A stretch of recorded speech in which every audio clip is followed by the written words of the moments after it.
People doing extraordinary things to help others. If he didn't do what he did, we would have died. Heroic acts that have sometimes meant the difference between life and death. And he was just crying, "Don't let me die, don't let me die, save me, save me." Amazing acts of courage. It was just a natural reaction. This guy needs help. Captured on dash cams, CCTV, and mobile phones. Incredible stories from the UK. He put his life at risk just to save me. And across the world. Mayday, mayday, mayday. All the people that assisted with my rescues that day are my heroes. We genuinely owe our lives to him.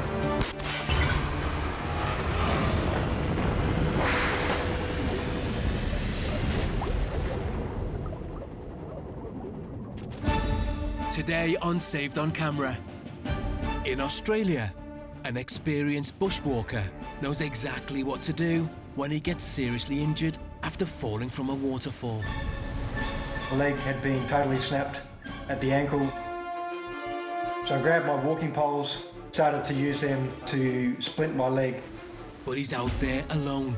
No one knows he's there, and he's just lost his only means of getting help. In putting my phone in my pocket, I missed my pocket and my phone went straight in the creek. I have no way of telling anybody where I am, and now panic starts to rise in me. In the UK, two 9-year-old boys are in danger of drowning under Blackpool's central pier at the start of the summer holidays, clinging to the razor-sharp girders with all their strength as the waves threaten to engulf them. A brave father of 3 risks his own life to save the boys, but can he reach them on time? I didn't know where they were. I just could hear him crying. And he was just crying, "Don't let me die, don't let me die, save me, save me." Can you contact Coast Guard, Northwest Ambulance? We could see members of the public had already gone into the water. We genuinely believed that day there would be numerous fatalities. As one of the biggest storms to hit the UK and Ireland brought chaos to a coastal suburb of Dublin. We'd never seen anything like that here before. There had been warnings on the radio about people swimming and reminding them, please don't. But one local resident decided to chance it. I just thought, she's not going in. Surely she's not going in. And off the coast in the UK, a vintage plane with 2 people on board loses power. They're over the sea, but landing in water could be fatal. Just heard the engine splutter. Their only chance of survival is to find somewhere to land, and soon. After the first splutter, then there was a failure, and that was the end of it. In Queensland, Australia, a bushwalker's hike goes wrong on the side of a waterfall. I start sliding and I just saw myself cartwheeling down the face of the waterfall. Having suffered an injured arm and leg, the enormity of his plight soon sinks in. I live by myself. I've told nobody where I am, and panic starts to rise in me. Neil Parker was born in England, but raised on the other side of the world when his parents relocated the whole family to Australia. He's a native now, through and through, with a passion for the great outdoors. I do a lot of off-track walking and go places that nobody else has been to, or very few people have been to. Neil's sister Dawn, who lives several hours away, has mixed feelings about this particular hobby. As a family, have always been a bit concerned, but at the same time I know that he has built up his skills and he is really good with taking care of himself. Where he does his bushwalking, there's no internet service, so I just know he's gone in and I know that he's come out. One Sunday morning, Neil heads off alone on one of his favourite 3-hour hikes. That day was just the perfect day to be out walking, and feeling really confident that, I'll be out in an hour and a half. To complete the hike, he needs to scale the side of a waterfall. I get to the base of what I know is the biggest waterfall on this walk. It's curved, but vertical, but it's got lots of handholds and footholds. I reach the point 2/3 of the way up the waterfall and I start sliding, looking for grabs, finger grips, jug holds, anything to halt my momentum from sliding. I just saw myself cartwheeling down the face of the waterfall. I've hit the water, I've come to the surface. I start swimming, but one of my legs doesn't seem to be playing the part, and I realised I was badly injured. My leg had been totally snapped at the ankle. So I grabbed my walking poles, started to use them to splint my leg. I looked at my wrist, I had a long sleeve shirt on, but it just felt like it was sprained, so I wasn't overly worried. I got my phone out, turned it on, only to find out I had no range. So I thought I'll put my phone in my pocket and I'll try and make my way 30 or 40 feet down the creek. In putting my phone in my pocket, I missed my pocket and my phone went straight in the creek. I have no way of telling anybody where I am, and now panic starts to rise in me. I live by myself. I've told nobody where I am. The first person that's going to notice I'm missing is my boss Monday morning when I don't turn up for work. Stranded, with no communication in the middle of the Australian forest, with no one looking for him, things are looking bad. It's getting dark and I think I now have to find somewhere to bunker down for the night. Later, Neil's hope of a rescue quickly fades. This is not the right location for these guys to be able to find me at night, and I'm under deep canopy. In Blackpool, in the UK, two 9-year-olds are desperately clinging on for life under the pier with the tide rising above their heads. The boys were so far underneath that they couldn't be seen, but luckily for them, a security guard heard their cries and raised the alarm. CCTV to control. They've had a report from security at Central Pier of two young boys in the sea. Whiskey Alpha 26 acknowledged the last. Could we have patrol start making, please? Central Pier. Can you contact Coast Guard, Northwest Ambulance and RNLI lifeboat, please? In the police station, Sergeant Matt Walters watched the CCTV footage feed from the town cameras with mounting concern. The CCTV control room made us aware that they'd had a report from security staff at the pier that there was two young boys in difficulty in the sea underneath the pier. It was just impossible to actually see anyone, which obviously made me and my colleagues here really concerned that there was two boys who weren't going to be getting out of the water that day. It only takes one wave to slam you into that structure and knock you unconscious. Sergeant Walters can only wait and watch as the emergency services rush to the scene. The boys had been in the water for several minutes, buffeted by the waves, getting colder and colder.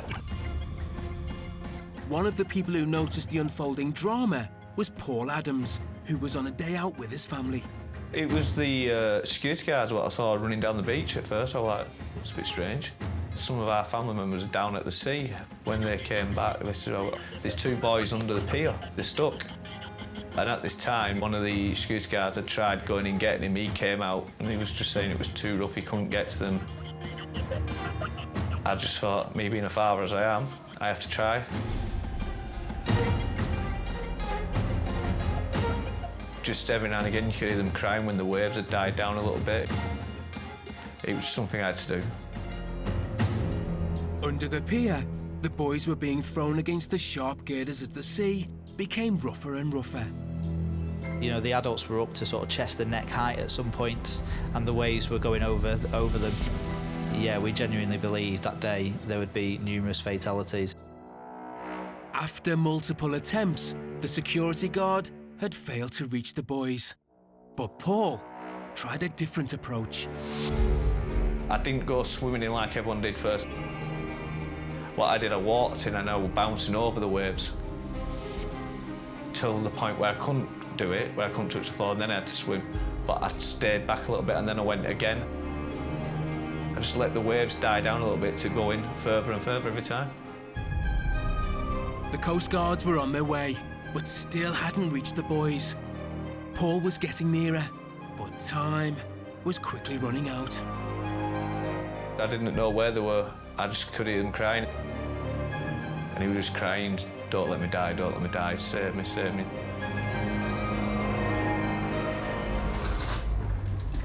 Hi, you alright? Yeah. Did you have a good day at school? Mhm. What do you want to do? Do you want to make some butties for tomorrow? Yeah. For your packed lunch? Yeah. The Kitson family had recently relocated to the seaside town of Blackpool. We'd just moved to the area. We're just finding our feet. And Mum Claire was relieved that the children were adjusting to life here, including 9-year-old Isaac. Isaac came home from school one evening with a little note asking was he allowed to stay at his friend's house. I was apprehensive because Isaac's never had a sleepover before anywhere, but I was also overjoyed because he obviously had this bond with this little boy. So he was jumping for joy. And then we gave him his tea. I walked him round to his little friend's house. I can't wait, Mum, I can't wait. I'm going to have a sleepover. And I had a little chat with Mum, and I'll see him tomorrow morning. But the next morning, the children's plans for a fun day out were to take a disturbing turn. I had a phone call off his friend's mum telling me that she couldn't see the children outside, but not to worry because they are on the bikes and, you know, they'll be back soon. Have they made the way up to me? I hadn't seen them, so I had to say, obviously, no, I haven't seen them, but I'll have a little look at the park, which I did. I went down and had a look. I couldn't find them. As I heard nothing else, presumably everything was fine. But young Isaac would never forget what was to happen that day. We wanted to go out and play some football and ride on our bikes. We saw these two boys I didn't know my friend did, and he said for us to follow them. I didn't know where I was going, I was just following them. Isaac and his new friends ended up at the beach, where their games became more dangerous and involved going into the water. We walked over, we put our feet in up to our shins, and then there was a big wave, and then the wave took me over and then pushed me back out. I couldn't swim, and the waves were proper strong. With both boys unable to swim, they were now stranded and in extreme danger. We could see members of the public had already gone into the water, wading in the low tide, looking for these boys. It's very brave. Going in the sea at any time, whether the water's calm or rough, is dangerous. But Paul was determined to save the boys. It was rough, but I was doing it and I was coming out with all of us. Isaac and his friend were struggling to hang on any longer as the cold and the buffering took its toll. I was panicking and I kept on bobbing up and down. 3 seconds down, 2 seconds up, and kept on struggling, feeling like I might die. Later, Paul knows the boys are minutes away from drowning and he needs to act fast. And he was just crying, "Don't let me die, don't let me die, save me, save me." In Ireland, a woman ignores warnings to stay out of the sea during a ferocious storm. I just thought she was going to just maybe dip her foot in and turn back, but she didn't. She went in. Prompting a dramatic race to save her.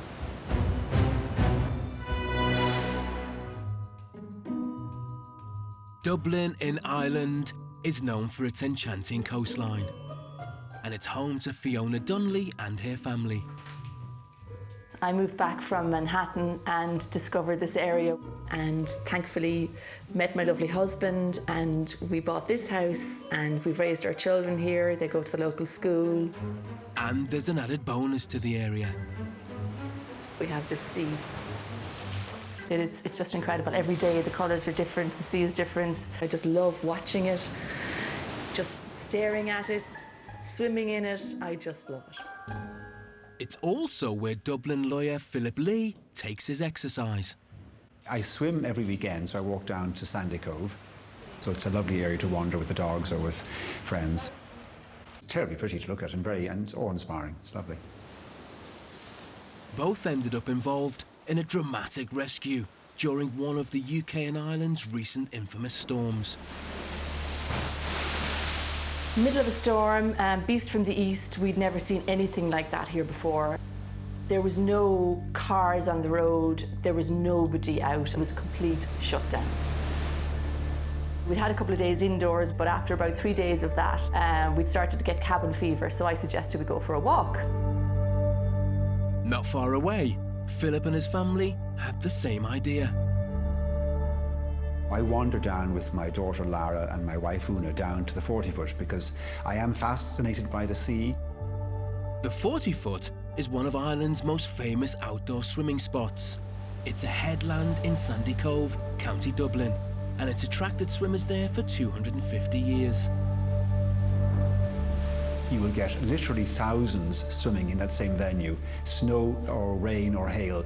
So to see somebody swimming in the very cold weather is not in the least bit unusual. But with the might of the beast from the east, this was not the day for a dip. There had been warnings on the radio that morning about people swimming and reminding them, please don't. As Fiona was about to discover, one lady's radio had clearly been on the blink.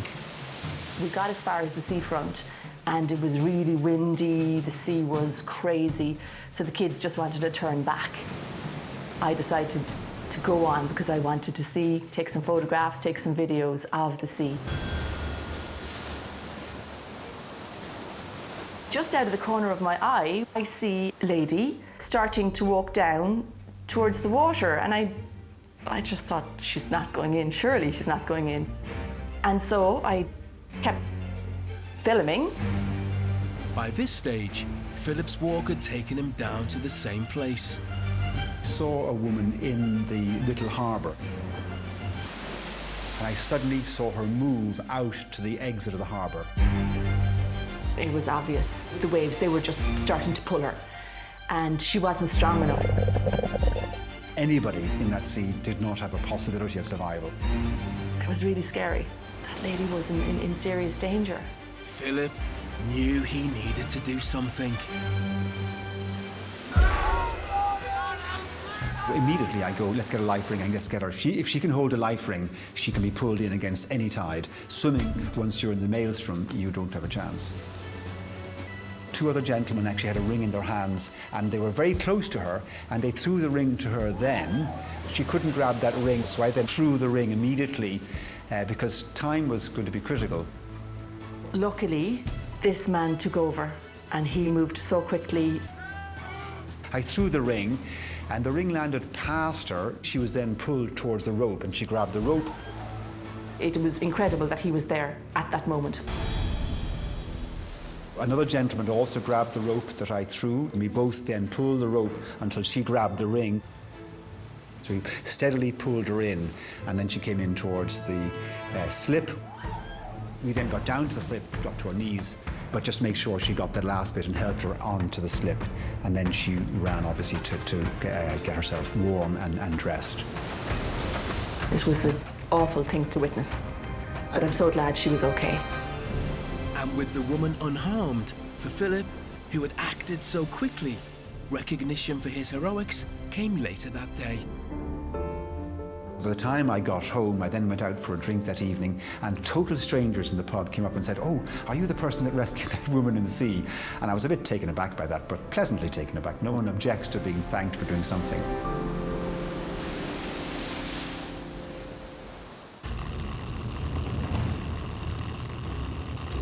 A vintage airplane is in trouble over the UK coastline with 2 people on board.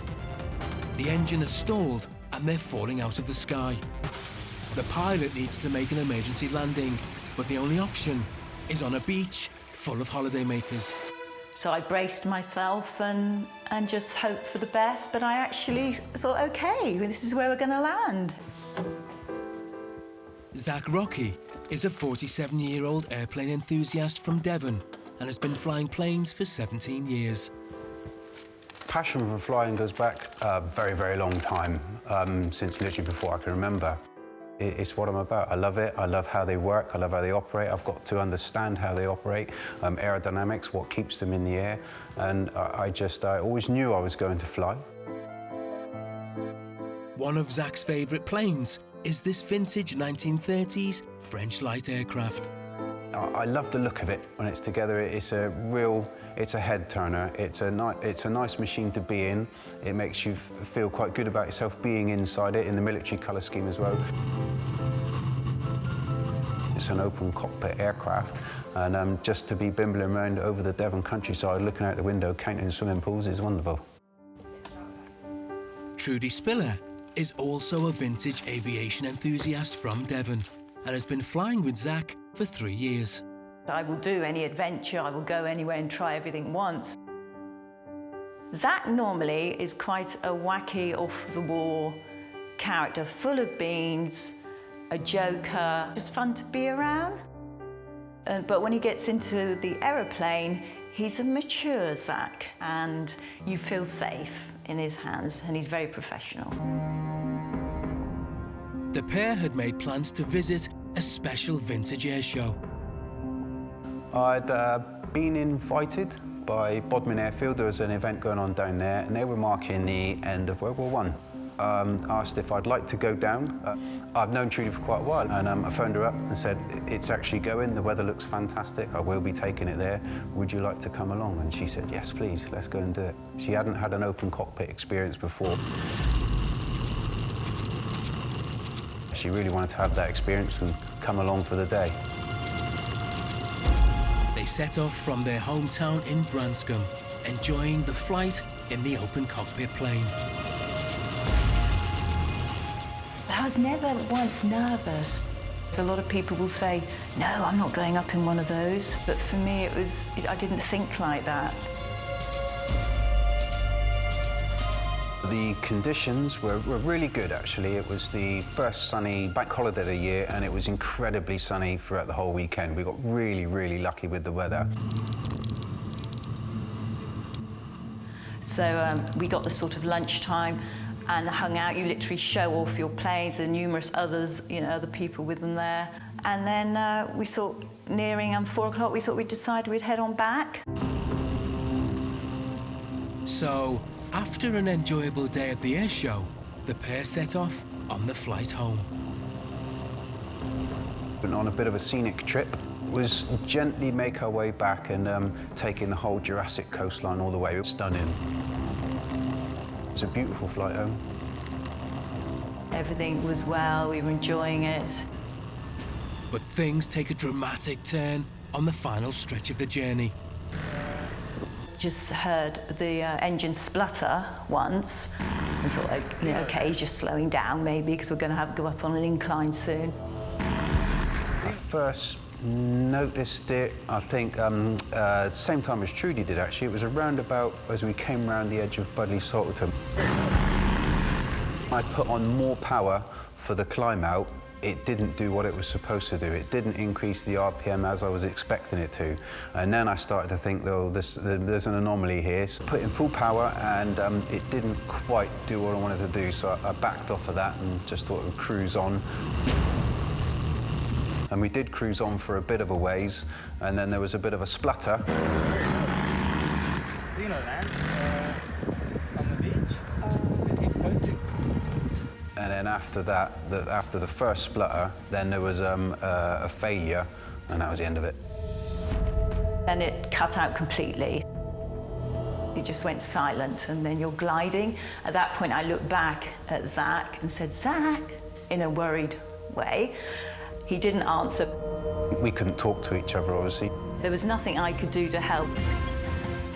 At the point of complete failure, the best reaction, and my own instinctive one, which I was quite happy about, is don't panic. That's pretty much the best thing to do at that point. Panicking is not going to help anybody. It's at this moment that Zach has to make a snap decision. One wrong manoeuvre could end in disaster. It started spluttering and I chose somewhere. Then I did what I could, and then when everything failed, I already had a plan. Because getting it wrong can either kill me or somebody on the ground. Inland was not an option. It looked uncomfortable. There was a lot of trees, forestation. All Zach can do now is head for the nearest strip of land, a beach. It doesn't sound good, does it? No, he's landing on the beach. So I braced myself and just hoped for the best. But yeah, after some seconds, you see if it's settled quite nicely into its glide. I was like, okay, yeah, I can make this. It was at low tide, so it was a nice sandy area there. Good runway, so to speak. As I got closer, there was a couple of people that I spotted. I could clearly see there were people on the beach, about a handful, and with that I could see they were looking up to us and coming towards us with their mobile phones on, probably thinking, oh, this is wonderful, they're doing a nice low a flyover or something. I think I need to... Wow. Later, Zach faces one of the biggest challenges in his life when he makes an emergency landing. Meanwhile, back in Blackpool in the UK, two boys stranded in the Irish Sea, fighting for their lives and desperately praying for help. I thought I was strong, but the waves were obviously stronger than me. I was thinking, I'm gonna die. Then, Isaac made one last effort to save himself as he remembered something his mum had taught him. She taught me kick your legs and hold on to something. Luckily, the pier leg was within his grasp. We grabbed onto the thing what holds the pier up. I told my friend to keep on moving along so there's more people that side so they could try and help. Spurred on by the boys' cries for help, Paul was all the more determined to get further into the water and to rescue the boys. I didn't know where they were. I just could hear them crying, and I noticed Isaac being on the outside of the pier, so I got him first. Isaac was holding on to the pier leg, and I said, right, come on, we're going now. For Isaac, it was looking like his nightmare might be coming to an end. He picked me up and then brought me along. Isaac held on to me like he never wanted to let go of me, like. He just couldn't let go of me. He'd held on so tight. When I came out with Isaac, I gave him straight to Paul, who's part of our family. With Isaac safe, Paul went straight back in to help rescue the other boy. As I got to the other lad, I had to swim out to him because he was a lot further out. He tried grabbing me straight away, and I'm like, just 1 minute, let me just get my breath. Got my breath, I went, right, come on, we go. But I've come back out and there was someone in the water who took over the second child. The second man was the security guard who had raised the alarm.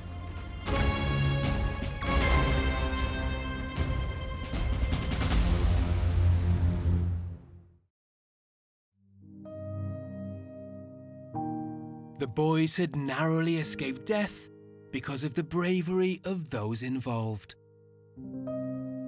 Had the security guard not heard the cries for help, had there not been security working that day on the pier, had it been a bit of a quieter day in Blackpool midweek maybe, we genuinely felt from watching the footage that it would have been a different story had them members of the public not acted.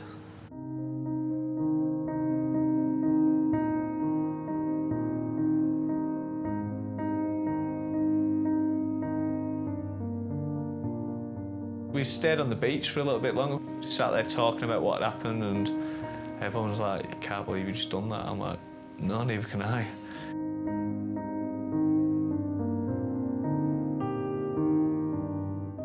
It It was a few days after it actually hit me that I'd saved 2 boys from drowning. So, yeah, and I actually cried.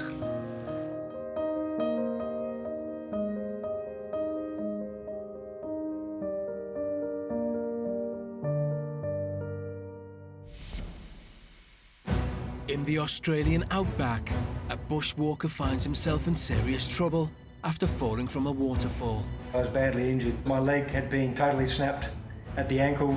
Worse still, nobody knows he's out there. Panic starts to rise in me. I've told nobody where I am. But the alarm was raised when he didn't show up for work the next day, and his sister Dawn received a call. On the day that I found out that he hadn't turned up for work, I was at work myself, and I knew straight away that something is wrong. The lady beside me at work, I just went up to her and touched her on the arm, and I said, "My brother's missing."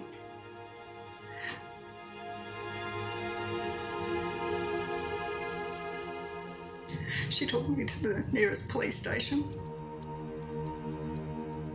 They took all the details. The police helicopter went out, but they didn't find anything. That night, I did feel that maybe he might have died. The next morning, police handed the search over to Air Rescue, a division of the Queensland Government. Greg Pier was on duty.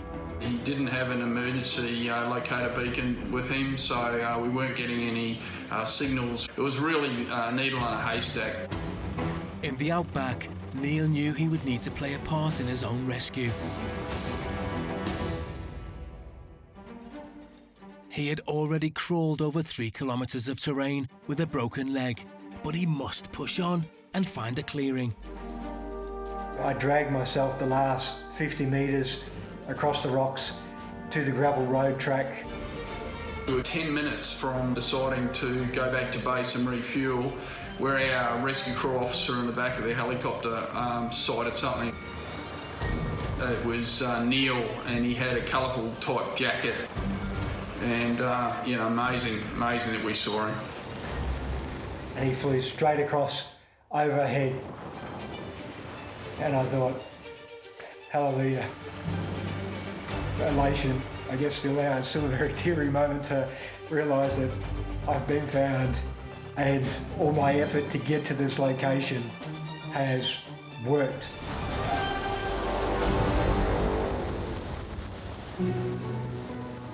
Time was critical.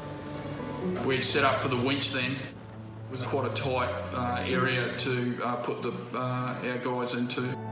When the helicopter came back to load me into the stretcher, and then when the stretcher was taken off and I was in heaven, I thought, wow, I've been rescued, I'm going home. Neil's ordeal is finally over, and his family received the news they've longed for. They found him.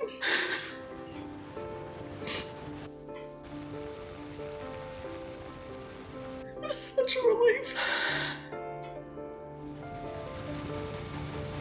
We just went straight up to emergency, and straight away someone let us know that he was all good, that he has badly broken his leg and his arm, but she told us that he managed to drag himself to a clearing that was 3 kilometres from where he had fallen. It just blew me away. And when I woke up, my sisters were there.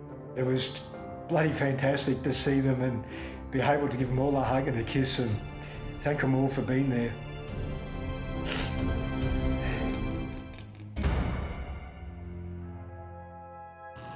Back in the UK, Zach Rocky and his friend Trudy had been on their way back home when their vintage aircraft suddenly lost power.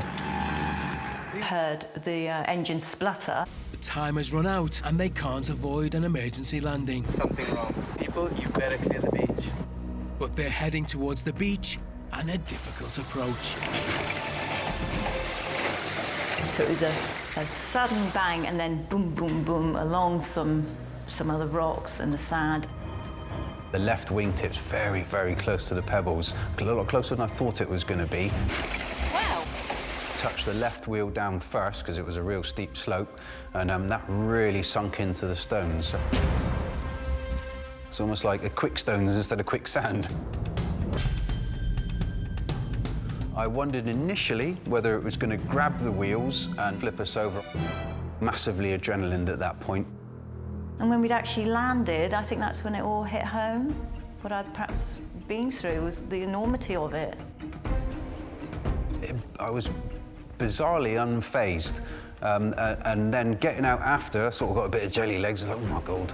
Judy and I walked back up the landing to get away from people. To the point of touchdown, almost kissed the ground. Thanks for letting me back on. People on the beach are quick to alert the Coast Guard, and station manager Terry Waugh is the one who took the call. Our initial tasking came in as a ditched aircraft on Jacob's Ladder Beach, and that's all we had to start with. It is very vague. You're thinking all the way down. I think, oh, what are we doing? Have they crashed? Are there injuries? Until you get there, you don't actually know what you've got. I could see with binoculars that the two people were out of the aircraft. That was great. The aircraft was still in one piece and upright, which is something we didn't know about until we got there. It could have been upside down.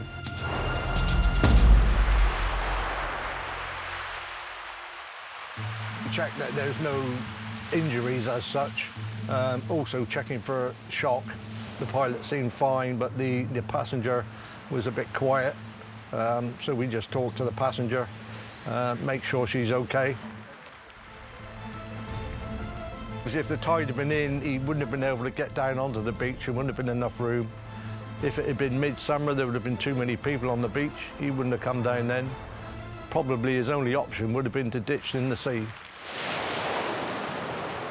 The incident could have turned bad very quickly. If he ditched in the sea, there would have been injuries, possible fatalities. What started out as a fun day out for a pair of aviation enthusiasts ended up in a major rescue operation that could have been so much worse. I think I've since realised how precious life is and every day matters. Never been in danger before, so this is the first, hopefully last experience. When you go to an incident and you get a good outcome like that, nobody's injured, it's a good feeling. The availability of the beach was literally still wind. We could not have put together a better scenario for it to have gone wrong. We got lucky.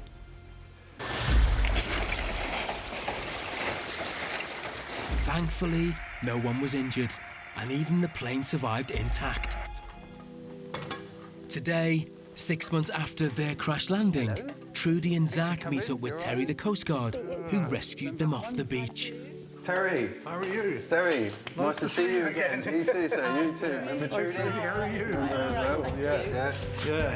Just, I can remember. I don't think I'll ever forget it. Was you expecting to see this sort of an aeroplane there? No, there you go, yeah. When you see plane, I think, oh my God, we got a passenger airline. That's right, yeah, quite. Amazing bit of flying. Because you wouldn't have known until you got down level with the beach, the sort of slope on the beach. No, I was hoping for the sand. I was aiming for the sand. Right. That was the flattest part. Yeah. But the 4 or 5 people that were there, they went to the shoreline. So it was like, I can't do that anymore. Stones. But yeah, we got away with that one. Beach wheels, that's what I call them from now on. I do. Yeah, there's not many aircraft I think I could have actually made that with, apart from this one. In fairness, yeah, some of the other things I've flown, they weren't going to manage that, not at all. When I heard the engine cut out, that was all. That's when I knew that wasn't right, you know, and the spluttering. So, you know, I sat there, and not at any point did I think, oh, this is it, I'm going to die. I knew Zach would get it down. I really kind of phased out, and that was my first experience of shock, probably. Yeah, it's like you said, you were in shock. You just wanted to sit down, and everything comes flooding back to you, what you've just done and what you've just been in. Yeah, and I was shaking. And when I first I went on a flight again with Zach, that stomach, the feeling came back, to be honest. Yeah. Are you having fun, though? Oh, fun. And she went over and touched the airplane and gave it a little stroke. And I even said I offered her if she wanted to go flying again. I think she might do. She might do, in this aeroplane. Maybe one day I'll sit in as a passenger again. Earlier, we saw 9-year-old Isaac saved from drowning under Blackpool's Central Pier.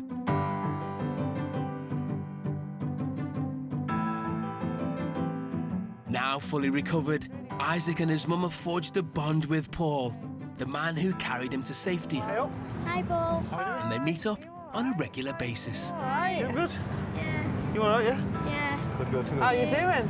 Bit mad being back here. Yeah, but it feels strange, doesn't it? It does. It does a little bit, yeah. Well, if it wasn't for you, we wouldn't be sitting here with Isaac. Yeah. I think it was a brave thing you did, risking your own life when you've got your own family. You know, you just went in and got them, and I can't thank you enough for doing that. That's going above and beyond. The main thing was getting you out.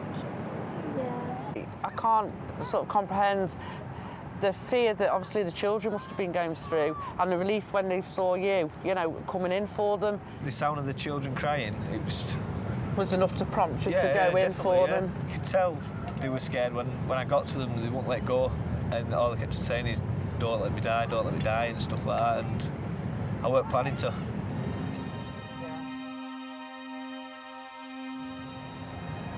Like, looking down now and seeing children in the water, the parents are nearby, but they don't understand how quick the tide comes in. That day the tide came in so quick, it was unreal. Think a little bit more about if I couldn't have got to them, what would have happened, and then I went through a point where I was thinking, perhaps I might not come back out. Yeah. There'd been 3 of us. Very scary. How do you feel about being down here? It's alright, but I'm still got a fear of the water. But It'll take time, but just a little bit at each time, innit? Yeah. Thank you for saving me. You're welcome. Just don't go playing in the sea. I don't think he's going to play in the sea again, are you? Hey. An extraordinary decision taken in a split second on Blackpool Beach by Paul changed the fate of 2 little boys forever. I'd never done anything like this before, or anything like that. It's not like something like I'm a superhero or anything like that. It's actually hit me a little bit talking about it, that it were that close to, if I weren't there, they wouldn't be here now. Overwhelming, grateful, emotional to the man that pulled Isaac out, and thankful that I can spend the rest of my life now with my son. Paul's heroic actions on that day mean all 3 now share a bond that will last a lifetime.